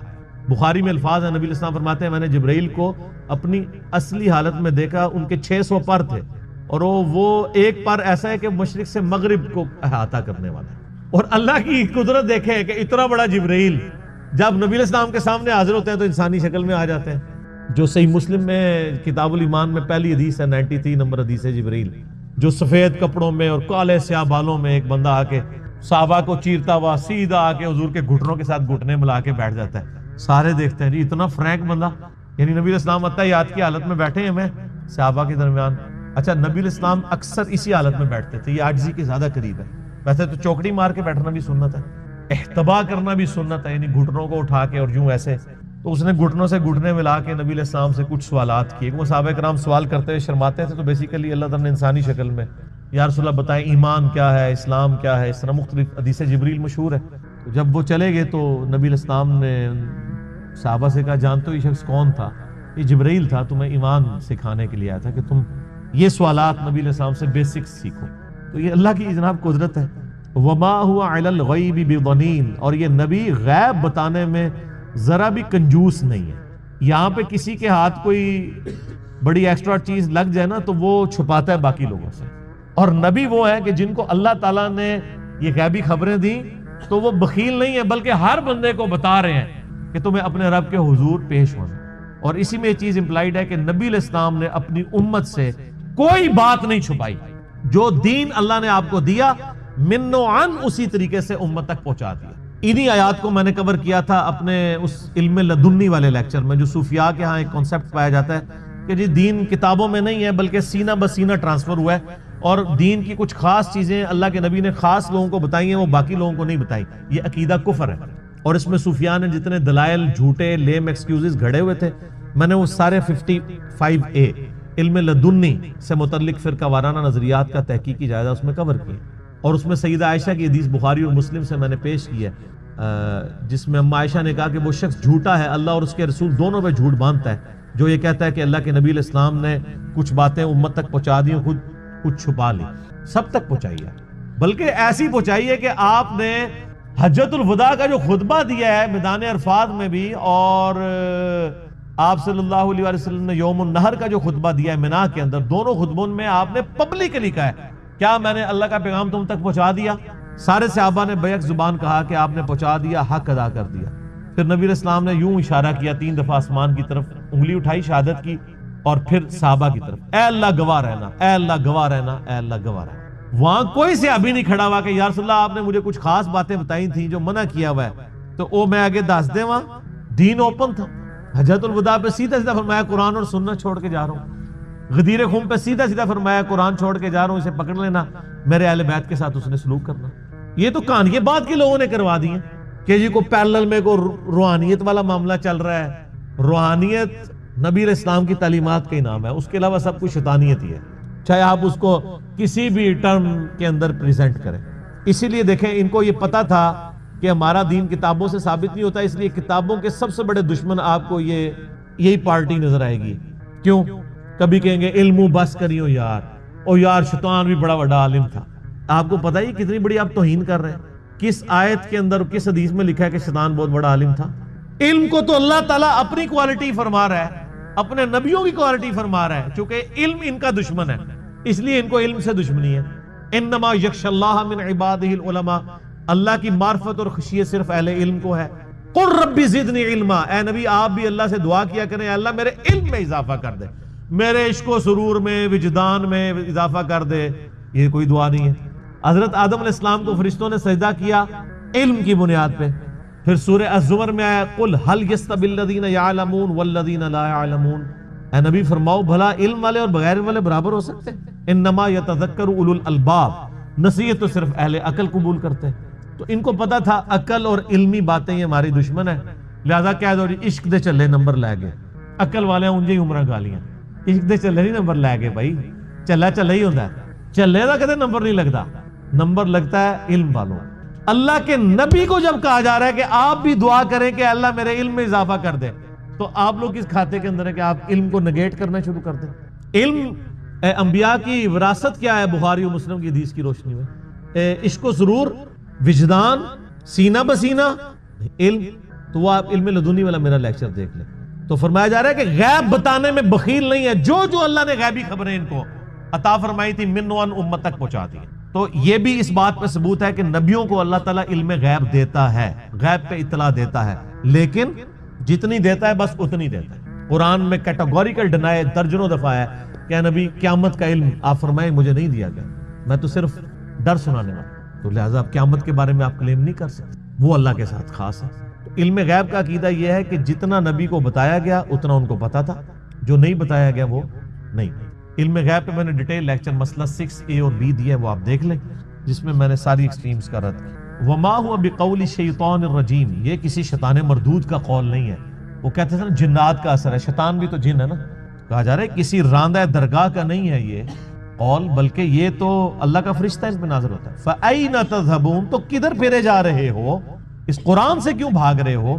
ان ہوا الا ذکر للعالمین، یہ قرآن تو نصیحت نہیں ہے مگر سارے جہان والوں کے لیے۔ یہ ہوا کی ضمیر قرآن کی طرف بھی جا سکتی ہے اور نبی علیہ السلام کی طرف، کہ یہ نبی الذکر ہے اللہ کی طرف سے، اللہ کی یاد دلانے والی ہستی ہے سارے جہان والوں کے۔ وما ارسلناک الا کافۃ للناس بشیرا ونذیرا، اور ہم نے اس نبی علیہ السلام کو نہیں بھیجا مگر پوری انسانیت کے لیے ڈر سنانے والا اور خوشخبری دینے والا۔ وما ارسلناک الا رحمۃ للعالمین، اور اے محبوب صلی اللہ علیہ وآلہ وسلم ہم نے نہیں بھیجا آپ کو مگر سارے جہان والوں کے لیے رحمت بنا۔ تو بلکہ بخاری اور مسلم کی حدیث ہے، نبی علیہ السلام نے فرمایا مجھے اللہ نے 5 کوالٹیز ایسے دی ہیں جو مجھ سے پہلے کسی کو نہیں۔ ان میں سے پہلی کوالٹی یہ ہے کہ پوری زمین میرے لیے سجدہ گاہ بنا دی گئی ہے۔ اگلی امتوں میں ایسا نہیں ہوتا تھا، صرف مسجد میں نماز پڑھ سکتے تھے، اور میرے لیے اللہ نے پوری زمین سجدہ گاہ، جدھر میرے امتی چاہے نماز پڑھ۔ نمبر 2، اللہ تعالیٰ نے مال غنیمت میرے لیے حلال کر دیا، جنگ میں کافروں کا چھوڑا ہوا سامان۔ اگلی امتوں میں یہ ہوتا تھا کہ جو جنگ میں کافر چھوڑ کے سامان جاتے تھے نا، اسے ایک اوپن میدان میں رکھا جاتا تھا، ایک غیبی آگ آتی تھی اسے جلا کے راکھ کر دیتی تھی، لیکن نبی علیہ السلام کی امت کے لیے مال غنیمت حلال کر دیا گیا۔ سورۃ الانفال نازل ہوئی۔ تیسرا، 1 مہینے کے روب سے اللہ نے میری مدد فرمائی ہے، یعنی میرے امتی 1 مہینے کی مسافت پہ ہونا تو کافروں پہ ان کا روب پڑ جاتا ہے۔ اور تو اڑے جیسے مسلمانہ تھا نہیں نہ میرے جے، یہ جو اہل ایمان تھے صحیح، صحابہ تابعین تبع تابعین، ان کی بات ہوگی۔ رومن امپائر ڈر جاتی تھی، آپ دیکھ لیں کیسر روم 1.5 لاکھ کا لشکر لے کے عرب کی سرزمین پہ آیا، اس کو پتا چل گیا کہ یہ کوئی نئی دعوت کھڑی ہونے والی ہے۔ جس طرح آج مولویوں کو پتا چل گیا ہر مولوی میرے خلاف کلپ چڑھا رہا ہے، ان کو اندازہ ہو گیا کہ یہ کوئی عام دعوت نہیں جو اٹھی ہے، ہر گلی میں آگ لگی ہوئی ہے۔ دنیا میں کوئی بندہ نہیں ہے جو ریناؤنڈ عالم ہو اور میرے خلاف وہ جھوٹے الزامات لگا کے لیکچر نہ ریکارڈ کروا رہا ہوں۔ ان کو پتا چل گیا یہ کوئی عام کام نہیں ہو رہا، اور میں نے پہلے بھی ان کو کہا تھا کہ آپ لوگ یہ نہ سمجھیں کہ کوئی یہ عام دعوت ہے، کوئی ایک مولوی آیا باتیں کر رہے اور ختم ہو گیا، نہیں نہ، یہ ایک سچائی پہ مبنی دعوت ہے، نبی علیہ السلام کی مبارک دعوت ہے جو اللہ تعالیٰ نے اٹھائی ہے، اور اسی پیٹرن کے اوپر نبی علیہ السلام کی سچائی امت تک پہنچانے کے لیے۔ تو اس کے خلاف آپ کھڑے ہوں گے تو اللہ تعالیٰ آپ کو ایکسپوز کر دے گا اپنی عوام کے سامنے، کیونکہ یہ سچائی ہے قرآن و حدیث میں جو ہے۔ تو وہ کیسر روم نے جب وہ 1.5 لاکھ کا لشکر لے کے آ گیا تو نبی اسلام نے پھر نفیر عام کر دی تھی۔ سورہ توبہ نازل ہوئی ہے نا غزوہ تبوک کے بارے میں، آپ کی زندگی کا آخری غزوہ، تو یہ پہلا اور آخری موقع تھا جب اناؤنسمنٹ ہوئی کہ جو اس غزوے میں شریک نہیں ہوگا وہ منافق تصور ہو، الا یہ کہ کوئی مریض ہے، کوئی معذور ہے یا عورتیں۔ تو 30,000 کا صحابہ کا لشکر لے کے، اور وہ لشکر بھی کیا تھا کہ یہ ایسے تھے جن کے پاؤں میں جوتیاں بھی نہیں تھی، اور وہاں 1.5 لاکھ کی ریزروڈ آرمی لیٹسٹ اکوپمنٹ کے ساتھ، آلموسٹ آپ سمجھ لیں 15-20 دن کا راستہ تھا پیدل ریگستان کے اندر، 700 کلومیٹر دور تھا تبوک۔ آج بھی تبوک عرب کے اندر موجود ہے۔ یہاں سے نبی علیہ السلام چلے ہیں، ادھر سے کیسر روم جو بدماشی کے ساتھ پہلے آ کے بارڈر پہ بیٹھا تھا وہ اپنی فورس سمیت واپس چلا گیا، ورنہ جنگ یرموک وہیں پہ ہو جانی تھی۔ تو اللہ نے 1 مہینے کے روب سے مدد فرمائی۔ 3 چیزیں ہو گئی، یعنی زمین سجدہ گاہ، بخاری مسلم کے الفاظ، 5 خصوصیات، زمین سجدہ گاہ، مال غنیمت حلال کر دیا گیا، 1 مہینے کی مسافت سے اللہ تعالیٰ نے مدد فرمائی، اور چوتھی چیز فرمایا آپ صلی اللہ علیہ وآلہ وسلم نے کہ اللہ تعالیٰ نے اگلے انبیاء کو قوموں اور قبیلوں کی طرف بھیجا تھا، مجھے پوری انسانیت کی طرف بھیجا ہے، اس کی وجہ سے مجھے یاد آیا ان ہوا الا ذکر للعالمین، مجھے ساری انسانیت۔ اور 5ویں چیز، اللہ تعالیٰ نے مجھے شفاعت کا اذن دیا ہے۔ یہ 5ویں خصوصیت ہے جو مجھ سے پہلے یہ 5 خصوصیات کسی پیغمبر کو نہیں ملی۔ اس کے علاوہ بھی خصوصیات ہیں، میرا یوٹیوب پہ کلپ بھی ہے، نبی علیہ السلام کی 8 خصوصیات، مسلم شریف کی ایک حدیث میں ہے کہ ایک اور خصوصیت ہے کہ اللہ تعالیٰ نے ختم نبوت میرے اوپر فرما دی ہے، نبوت اپنے آخری درجے میں میرے اوپر مکمل ہو گئی۔ یہ نبی علیہ السلام کی خصوصیت اسی صورت میں ہے کہ آپ کے بعد کوئی پیغمبر نہیں آنا، ورنہ تو یہ خصوصیت نہ رہتی۔ اگر یہ کسی خاص ٹائٹل کا نام ہوتا کہ جی بعد میں بھی پیغمبر آتے رہے تو وہ ٹائٹل اپنی جگہ قائم رہے گا، تو وہ تو سارے پیغمبروں کو پھر ٹائٹل مل جاتا ہے۔ تو یہ 6 خصوصیات، ان میں سے ایک خصوصیت کہ سارے جہان والوں کے لمن شاء منکم ان یستقیم، لیکن ہدایت وہی پائے گا جو تم میں سے سیدھی راہ پر چلنا چاہے۔ بڑی امپورٹنٹ بات ہے کہ یہ قرآن سے، نبی علیہ السلام کی مبارک تعلیمات سے ہدایت اسے ملے گی جو خود بھی چلنا چاہے۔ مجھے ڈاکٹر سراج صاحب کی بات یاد آ گئی، بیان القرآن آپ کو پتا انہوں نے ریکارڈ کرایا نا، جب آخری لیکچر آیا نا 108 نمبر، جس میں یہ پارہ نمبر 30 مکمل ہوا، ان کے 108 لیکچروں میں ہوا، ہمارا 334واں چل رہا ہے، 3 ٹائم سے بھی زیادہ ہو جائیں گے۔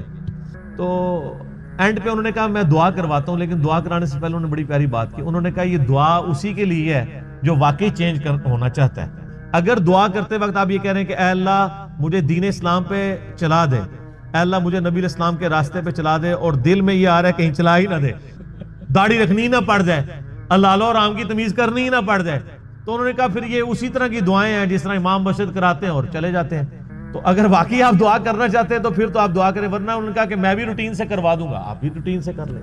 تو یہ بڑی پیاری بات ہے، اللہ تعالیٰ ہمارا ہے کہ قرآن میں اور نبی علیہ السلام کی ہستی میں اس شخص کے لیے ہدایت ہے جو خود سیدھا ہونا چاہے۔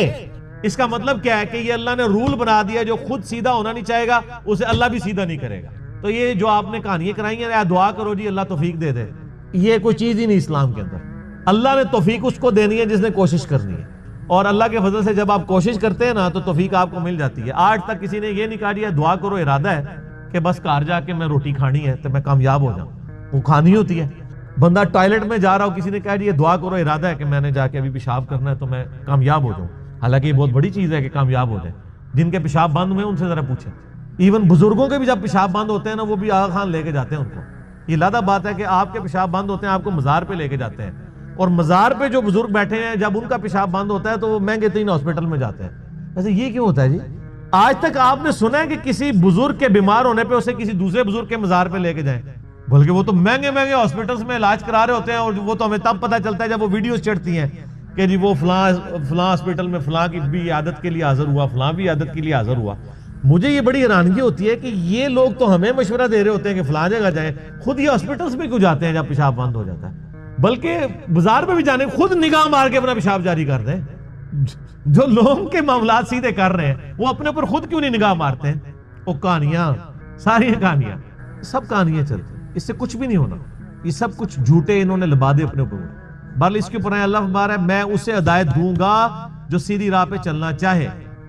اسی کا کلائمیکس ہے انا ہدیناہ السبیل، ہم نے سیدھا راستہ دکھا دیا ہے، اما شاکرا و اما کفورا، اب تمہاری مرضی ہے ناشکری کی روش اختیار کرو یا شکر گزاری کی۔ یعنی میرے پہ نہیں رہنا کہ میں کنوں پکڑ کے تو مسجد ہی پہنچانا ہے کہ بھی اذان ہوئی ہے تو آپ خود بخود آپ کے قدم مسجد کی طرف چل پڑے، ایسے کوئی نہیں ہونا۔ ایسے ہونے لگ پڑے پھر جنت بھی نہیں تھی نا ملنی، جنت تو ہے ہی آپ کی اپنی چوائس کے اوپر ہے۔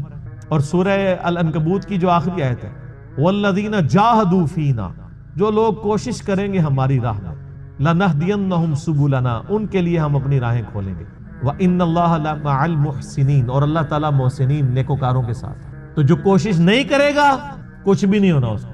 اور آپ دیکھ لیں آپ جو جس کے لیے چیز کے لیے ایفرٹ پٹ کرتے ہیں وہ ہو بھی جاتی ہے۔ کوئی بہت ایسا مسئلہ ہو جو آپ کے قابو سے باہر ہو جائے، لادہ بات آپ نے جو اپنی زندگی میں جن چیزوں کے لیے ایفرٹ کی ہوئی ہیں نا وہ اکثر چیزیں آپ کو مل ہی جاتی ہیں، اور جن چیزوں کو آپ نے کیجول لیا وہ پھر کیجول ہی رہتی ہے۔ مجھے بتائیں اس کائنات میں سب سے قیمتی چیز کون سی ہے؟ ایمان۔ تو آپ یہ سمجھتے ہیں کہ وہ ایمان جو ہے وہ سب سے سستے طریقے سے آپ کو مل جائے گا؟ انگلش میں ایک محاورہ ہے کوالٹی نیور کمز چیپ، معیار اور کوالٹی کبھی سستی نہیں ملتی۔ تو اس کائنات میں سب سے معیاری چیز ایمان ہے، وہ آپ کو سستا ملے گا۔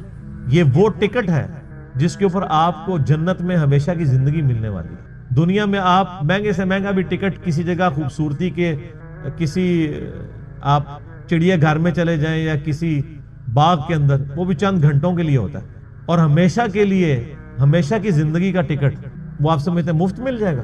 تو اللہ تعالیٰ ہمارا ان ہوا الا ذکر للعالمین، یہ قرآن اور نبی علیہ السلام تو نصیحت ہیں سارے جہان والوں کے لیے، لمن شاء منکم ان یستقیم، اب تم میں سے جس کی مرضی ہے سیدھے راستے پہ چلنا چاہتا ہے تو ضرور چلے، لیکن ساتھ ایک بات کلیئر کر دی، وما تشاءون الا ان یشاء اللہ رب العالمین، رب سے کبھی بے نیاز نہیں ہونا۔ کوئی یہ نہ سمجھ لے کہ میں اکیلے ہی سب کچھ ہوں۔ اسی لیے مسئلہ تقدیر کو بھی ہمارے ایمان کا حصہ بنایا گیا۔ صرف اپنی مرضی بھی کوئی چیز نہیں ہے اور صرف تقدیر بھی کوئی چیز نہیں۔ یہ اللہ کی منشا اور انسان کی منشا جب شامل ہوتی ہے نا، پھر انسان ہدایت تک پہنچتا۔ تو اللہ سے بے نیاز نہیں ہونا، وما تشاؤون الا ان یشاء اللہ، اور تم تو چاہ ہی نہیں سکتے جب تک اللہ نہ چاہے۔ رب العالمین، جو سارے جہان کا پالنے والا ہے۔ مسلمانوں کے ہاں دو فرقے گزرے، ایک جبریہ اور قدریہ۔ جبریہ تھے جو کہتے تھے کہ تقدیر نے ہمیں مجبور کیا ہوا ہے، جو اللہ چاہتا ہے ہم وہی کرتے ہیں، ہماری اپنی کوئی مرضی نہیں ہے، یہ بھی گمراہی پہ مبنی عقیدہ۔ دوسری طرف ہے قدریہ جو کہتے ہیں تقدیر کوئی شے نہیں، سب کچھ ہماری مرضی ہے۔ ایسا بھی نہیں، اللہ آپ کو گیون سرکمسٹانسز دیتا ہے، اس میں آپ نے بیسٹ پرفارم کرنا ہے۔ تو اہل سنت کا منہج اس کے درمیان ہے کہ کچھ چیزوں کا اختیار اللہ نے انسان کو دیا ہے، کچھ کا نہیں دیا۔ یعنی اللہ نے انسان کو یہ چوائس نہیں دیا کہ وہ اپنے ماں باپ چوز کرے، اپنا قبیلہ چوز کرے، اپنا ملک چوز کرے کہ میں نے کہاں پیدا ہونا۔ یہ اللہ تعالیٰ نے اپنے پاس رکھا ہے۔ اس کی شکل و صورت، اس کی عمر کتنی ہو، یہ اللہ نے اپنے پاس رکھا۔ اور اللہ تعالیٰ نے ان باتوں کا حکم بھی نہیں دیا ہوا، حکم انہی باتوں کا دیا جس کی اختیار آپ کو دیا ہے۔ کہ یہ ہے کہ اللہ تعالیٰ نے فرمایا کہ میں حکم دیتا ہوں کہ تمہاری آنکھیں بلی ہونی چاہیے، اور ناک موٹا نہیں ہونا چاہیے، پتلا ہونا چاہیے، اور قد 6 فٹ ہونا چاہیے، اس سے کم نہیں ہونا چاہیے۔ یہ کہیں آیا ہے؟ یہ اللہ نے اپنے پاس